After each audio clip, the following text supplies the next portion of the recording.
இனிய 10ஆம் வகுப்பு மாணவர்களே, இன்று நாம் காண இருக்கும் பகுதி டெல்லி சுல்தான்களின் வம்சங்கள். அடிமை வம்சம், துக்ளக் வம்சம், கில்ஜி வம்சம், லோடி வம்சம்.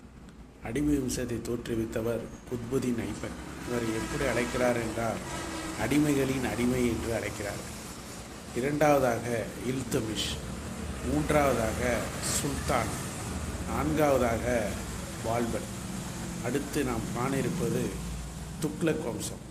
கியாசுதீன் துக்ளக், முகமது பின் துக்ளக் ஆகியோர்.